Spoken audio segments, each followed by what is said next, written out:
ವಿದ್ಯಾರ್ಥಿಗಳೇ, ಇಂದು ನಡೆದ ಅಂದರೆ ಏಪ್ರಿಲ್ 29ರಂದು ನಡೆದ ದ್ವಿತೀಯ PUC ಕನ್ನಡ ಪ್ರಶ್ನೆ ಪತ್ರಿಕೆಯ ಕೀ ಉತ್ತರಗಳನ್ನು ನೋಡೋಣ. ಮೊದಲಿಗೆ ಬಹು ಆಯ್ಕೆ ಪ್ರಶ್ನೆಗಳು. ಮೊದಲನೇದು, ರಾವಣನಿಗೆ ಯಾರ ಬಗ್ಗೆ ವೈರಾಗ್ಯ ಮೂಡಿತು? ಇದಕ್ಕೆ ಉತ್ತರ ಸೀತೆಯ ಬಗ್ಗೆ. ಯಾರ ಕೈಯಲ್ಲಿ ಚಂದ್ರಾಯುಧವಿದ್ದು ಫಲವಿಲ್ಲ? ಹಂದೆಯ ಕೈಯಲ್ಲಿ. ಉತ್ತರ ಬಿ. ಮೂರನೇ ಪ್ರಶ್ನೆ, ಬಸುರ ಬಗೆವೆನು ಕೀಚಕನ ನಸುಮಿಸುಕಿದೊಡೆ ವೈರಾಟ ವಂಶದ ಹೆಸರ ತೊಡೆವೆನು ನಮ್ಮನ್ನರಿದೊಡೆ ಕೌರವ ರಜವ ಕುಸುರಿದರಿವೆನು. ಇಲ್ಲಿ ನಮ್ಮನು ಎಂದರೆ ಯಾರು? ಇದಕ್ಕೆ ಉತ್ತರ ಸಿ. ಪಾಂಡವರು. ನಾಲ್ಕನೇ ಪ್ರಶ್ನೆ, ಎಂತಹ ನೆರೆಯವರು ಇರಬೇಕು? ಇದಕ್ಕೆ ಉತ್ತರ ಬುದ್ಧಿವಂತರ ನೆರೆ. Option C. ಯಾವ ಮರದ ರಸವು ವಿಷವಾಗಿರುತ್ತದೆ? ಇದಕ್ಕೆ ಉತ್ತರ ಡಿ. ಜಾಲಿಯ ಮರದ ರಸ. ಆರನೇ ಪ್ರಶ್ನೆ, ಹಾಡುವ ಹಕ್ಕಿಯ ಹೆಸರೇನು? ಇದಕ್ಕೆ ಉತ್ತರ ಬಿ. ವಿಶ್ಲಿಂಗ್ ಥ್ರಶ್.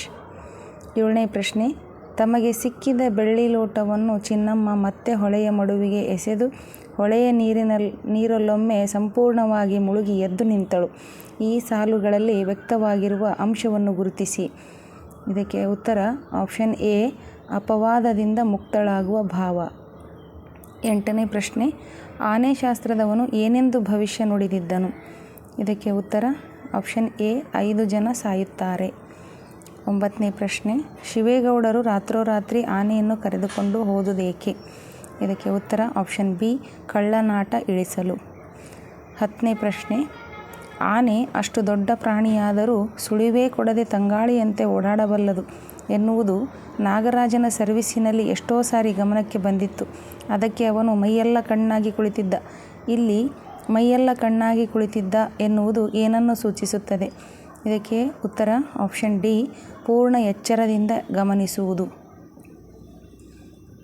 ಹಾಗೆ ಆ ವಿಭಾಗದಲ್ಲಿ ಬಿಟ್ಟ ಸ್ಥಳಗಳಿಗೆ ಸರಿಯಾದ ಉತ್ತರವನ್ನು ಆರಿಸಿ ಬರೆಯಿರಿ. 11ನೇ ಪ್ರಶ್ನೆ, ಸೀತಾಳಿಗೆ ಬದುಕು ಡ್ಯಾಶ್ ಆಟದಂತೆ ಕಾಣುತ್ತಿತ್ತು. ಇದಕ್ಕೆ ಉತ್ತರ ಅದೃಷ್ಟದ.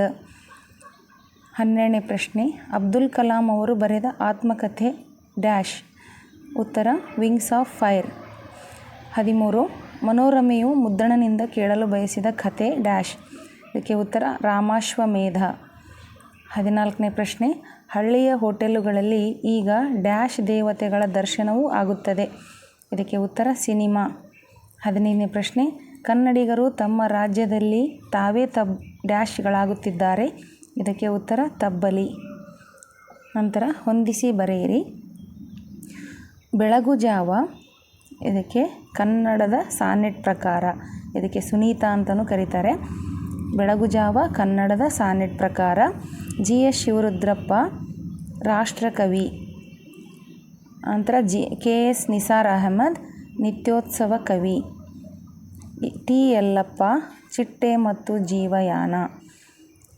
ನಂತರ ದನಗಳಿಗೆ ಮೇವಿಲ್ಲ, ಜನಗಳಿಗೆ ನೀರಿಲ್ಲ. ಭಾಷಾಭ್ಯಾಸ. ಕೆಳಗಿನ ಪ್ರಶ್ನೆಗಳಲ್ಲಿ ಯಾವುದಾದರೂ 4ಕ್ಕೆ ಸೂಚನೆಗೆ ಅನುಗುಣವಾಗಿ ಉತ್ತರಿಸಿ. 49ನೇ ಪ್ರಶ್ನೆ, ಕೆಳಗಿನ 2 ಪದಗಳಿಗೆ ನಾನಾರ್ಥಗಳನ್ನು ಬರೆಯಿರಿ. ಒಂದನೇದು ಸೂಳ್. ಸೂಳ್ ಅಂದರೆ ಒಂದು ಅರ್ಥದಲ್ಲಿ ಸರದಿ, ಇನ್ನೊಂದು ಅರ್ಥದಲ್ಲಿ ಸಮಯ ಅಂತ. ನಂತರ ನೆನೆ. ನೆನೆ ಅಂದರೆ ಸ್ಮರಿಸು, ಅಂದರೆ ನೆನಪು ಮಾಡ್ಕೋ. ಹಾಗೆ ಇನ್ನೊಂದು ಅರ್ಥದಲ್ಲಿ ಒದ್ದೆಯಾಗು. ನಂತರ ಹದ್ದು. ಹದ್ದು ಅಂದರೆ ಪಕ್ಷಿ, ಇನ್ನೊಂದು ಅರ್ಥದಲ್ಲಿ ಗಡಿ ಅಥವಾ ಎಲ್ಲೆ. 50ನೇ ಪ್ರಶ್ನೆ, ಕೆಳಗಿನ 2 ಶಬ್ದಗಳಿಗೆ ತದ್ಭವ ರೂಪ ಬರೆಯಿರಿ. ಭಿಕ್ಷಾ ಭಿಕ್ಷೆ, ಯಶ ಜಸ, ಪರೀಕ್ಷಿಸು ಪರಿಕಿಸು. ನಂತರ 51ನೇ ಪ್ರಶ್ನೆ, ಕೆಳಗಿನ 2 ನುಡಿಗಟ್ಟುಗಳನ್ನು ಸ್ವಂತ ವಾಕ್ಯದಲ್ಲಿ ಬಳಸಿ. ಅಜ್ಜನ ಕಾಲದ್ದು. ನಮ್ಮ ಮನೆಯಲ್ಲಿ ಒಂದು ಅಜ್ಜನ ಕಾಲದ್ದು ಕಾರು ಇದೆ. ಸಿಂಹ ಸ್ವಪ್ನ. SP ಸಾಂಗ್ಲಿಯಾನ ಕಳ್ಳರ ಪಾಲಿಗೆ ಸಿಂಹ ಸ್ವಪ್ನವಾಗಿದ್ದನು. ಒಣಜಂಬ.